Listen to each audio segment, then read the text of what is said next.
Calculate करना है, ठीक है, लार्जर और कनेक्टर एंड कैलकुलेटर, ठीक है। तो ये आपके कंस्ट्रेंट्स हैं।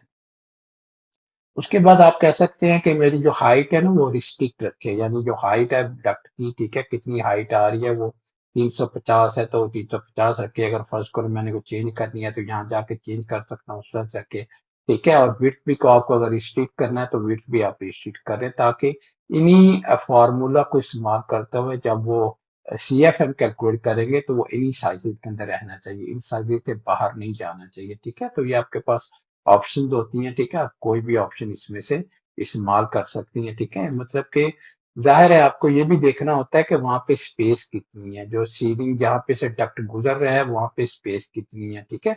तो आप यहाँ हाइट को रिस्ट्रिक्ट कर सकती हैं या विड्थ को रिस्ट्रिक्ट कर सकती हैं, ठीक है।